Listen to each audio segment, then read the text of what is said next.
Hello students, exam special जेपीआईसी में आपका स्वागत है। स्टूडेंट्स, मैं आशा करता हूं कि आप स्वस्थ होंगे और खूब पढ़ाई कर रहे होंगे। स्टूडेंट्स, जैसा कि आप जानते हैं कि हम लोग इम्पोर्टेंट क्वेश्चंस के बारे में डिस्कस कर रहे हैं। स्टूडेंट्स, आज के इस सेशन में जो कि यह हमारा जो चैप्टर नंबर 3 है वैद्युत रसायन, उसका पार्ट फर्स्ट है। इस वीडियो में हम इस चैप्टर से बहुत ही इम्पोर्टेंट क्वेश्चन जो कि बोर्ड एग्जाम्स में कई बार आए हैं और इस बार इनके पूछे जाने की संभावना अत्यधिक है, इस पर हम चर्चा करेंगे। स्टूडेंट्स, आज के इस सेशन में जो बहुविकल्पीय प्रश्न है उसमें से जो पहला प्रश्न है वह है किसी भी इलेक्ट्रोड का इलेक्ट्रोड विभव निर्भर करता है। किसी भी जो इलेक्ट्रोड होता है, आप जानते हैं कि इलेक्ट्रोड धातु का बना होता है, उसका जो इलेक्ट्रोड विभव होता है वह निर्भर करता है हमारे पास जो पहला ऑप्शन है वह है धातु की प्रकृति पर, दूसरा है विलयन के ताप पर, तीसरा है विलयन की मोलरता पर और चौथा है इनमें से सभी। स्टूडेंट्स, इन क्वेश्चंस का जो सॉल्यूशन जो है जानने के लिए वीडियो को लास्ट तक देखिएगा। लास्ट तक आप देखेंगे तो आपके जितने भी प्रश्न हैं आपको एकदम क्लियरली समझ में आ जाएंगे, जिसका आंसर आप बोर्ड एग्जाम में लिख सकते हो। तो इस क्वेश्चन का जो आंसर होगा, जो किसी भी इलेक्ट्रोड का इलेक्ट्रोड विभव निर्भर करता है वह धातु की प्रकृति पर भी निर्भर करता है, विलयन के ताप पर भी निर्भर करता है और विलयन की मोलरता पर भी निर्भर करता है। अतः जो हमारा लास्ट ऑप्शन है कि इनमें से सभी, मतलब विलयन की मोलरता, विलयन का ताप और धातु की प्रकृति, इन तीनों पर निर्भर करता है किसका, किसी भी इलेक्ट्रोड का इलेक्ट्रोड विभव। अतः जो हमारा लास्ट ऑप्शन है ऑप्शन नंबर 4 ये सही है। स्टूडेंट, दूसरा क्वेश्चन हम अगर देखें कि हमारा जो दूसरा क्वेश्चन है किसी इलेक्ट्रोड का इलेक्ट्रोड विभव निर्भर नहीं करता है।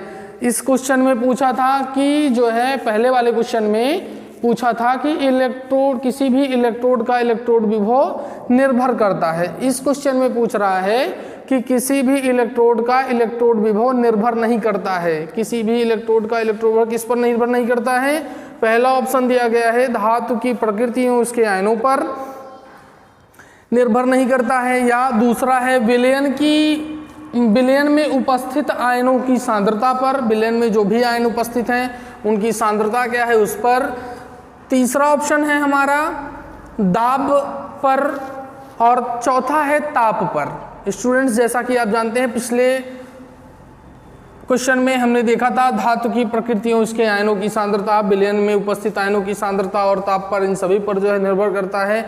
अतः जो हमारा तीसरा ऑप्शन है कि यह दाब पर, विलयन के दाब पर जो है किसी भी इलेक्ट्रोड का इलेक्ट्रोड विभव निर्भर नहीं करता है। अतः यह जो हमारा तीसरा ऑप्शन है ये सही है। बोर्ड परीक्षा में आप इस पर टिक करिएगा और यह 100% जो है सही है। तीसरा क्वेश्चन स्टूडेंट्स हमारा है 25 डिग्री सेल्सियस पर लिथियम, बेरियम, सोडियम तथा मैग्नीशियम के मानक अपचयन विभव क्रमशः -3.05, -2.73, -2.71 और -2.37 वोल्ट है। सबसे प्रबल आक्सीकारक कौन होगा? स्टूडेंट्स, जैसा कि आप जानते हैं कि किसी भी जो है तत्वों में, किसी भी अभिक्रिया में या आक्सीकरण अपचयन की अभिक्रिया में किसी भी तत्व में ऋण विद्युतीय तत्वों का बढ़ना या धन विद्युतीय तत्वों का घटना ही क्या कहलाता है? रेडॉक्स रिएक्शन कहलाता है। तो जिसमें ऑक्सीजन या ऋण विद्युतीय तत्व बढ़ते हैं उसका ऑक्सीकरण होता है तो वह प्रबल अपचायक कहलाता है। और जो उसमें ऋण विद्युतीय तत्वों को बढ़ाता है वह, या जिसका उस रिएक्शन में अपचयन होता है वह क्या कहलाता है? हमारा ऑक्सीकारक कहलाता है। तो इस अभिक्रिया में ऑप्शन है बेरियम 2+, मैग्नीशियम 2+, सोडियम और लिथियम।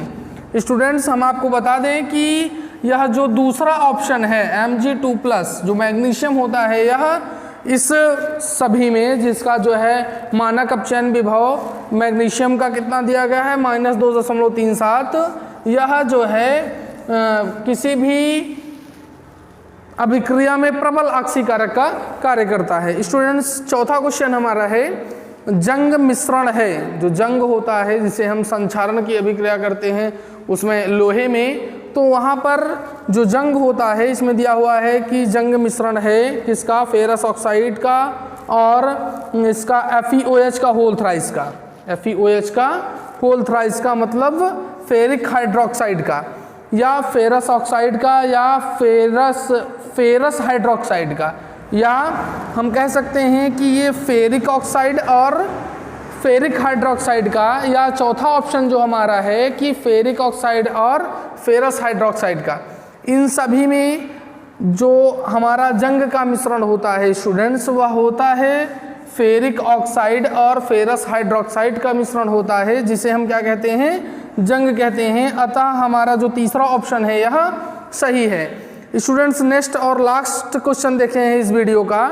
यह क्वेश्चन हमारा है, लवण सेतु बनाने के लिए KNO3 का मानक विलयन लिया जाता है क्योंकि इसमें ऑप्शन दिया गया है K+ आयन का वेग NO3- आयन के वेग से अधिक है।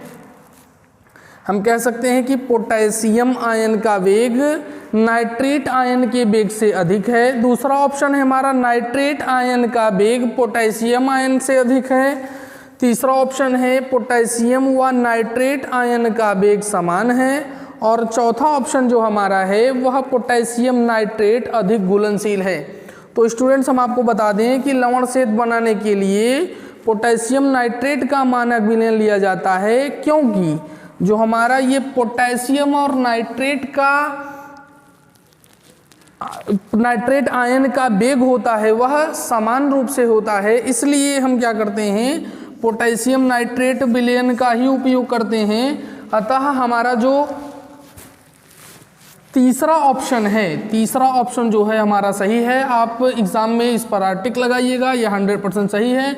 स्टूडेंट्स इसी तरीके से आप एग्जाम स्पेशल JPIC के साथ लगे रहिए, आप निश्चित रूप से अच्छा अंक प्राप्त करेंगे। आज के वीडियो में बस इतना ही, धन्यवाद।